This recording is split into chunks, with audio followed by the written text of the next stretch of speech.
Let's look at another example of changing a variable in our retirement calculation. So in this example, we're going to have the same variables all the way down until we get to target return during our calculation. Now, we know that what we're trying to do, if we draw a picture, is find out how much money we need to have saved so we can live off of it during retirement and have an estate left over. The 250 is the estate, and the amount of return we get during the time of retirement sets how much money we can withdraw.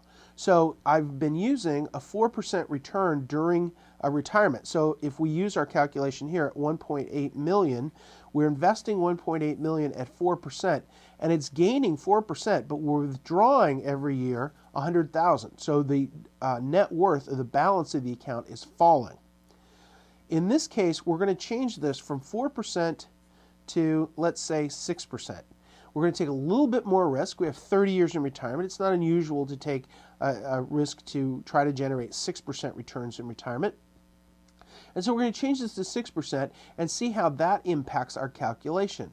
So all the numbers are the same all the way down to the 100,000, and we get 6% here, which is our I calculation.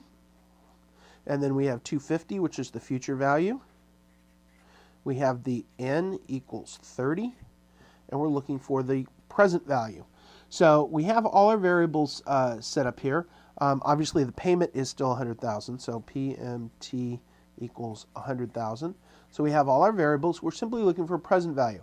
How much money do we have to save? At 4%, we know it's 1.8 million. Let's put all that in our calculator.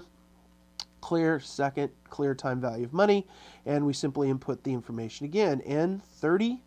We're going to use 6% as I because we're going to get a 6% return.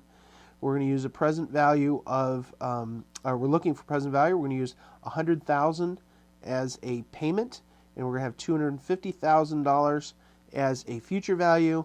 Compute present value. We need 1.42 million.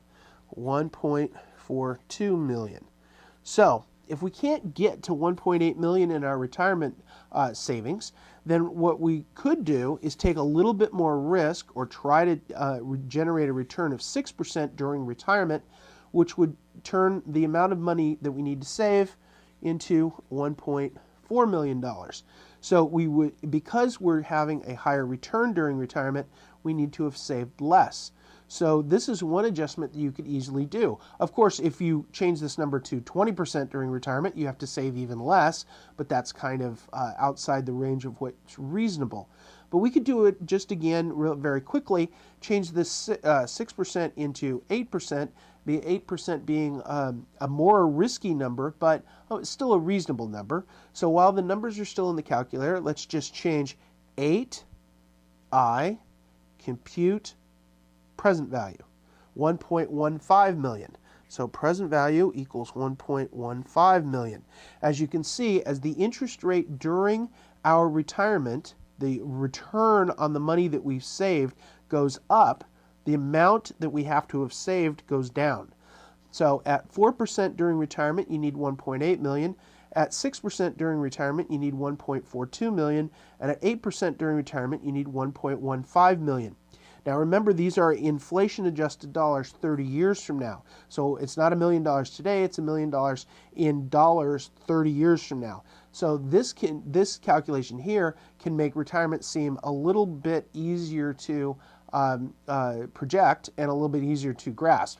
Saving almost $2 million may sound like an unbelievable amount of money. 1.15 million over 30 years may sound much more palatable. But remember, you're going to have to take some risk. You're going to have to take risk to get 8% in your retirement years, and that can be troublesome. So this is a good example of when risk goes up, returns go up, which means you have to save less, but it's always a balance between risk and reward. So run these numbers for yourself, get comfortable with the amount of return that you can get comfortable with the amount of inflation you expect, deal with longer time frames, 30 years and so on, and of course you can adjust how much money that you need for retirement. So these are the variables that you can play with to come up with a number that gives you a target return. Remember, the target that we're looking for is how much money we have to save so we can withdraw it during retirement and still leave a little cushion of our estate. So calculating the number is using these variables in your own situation.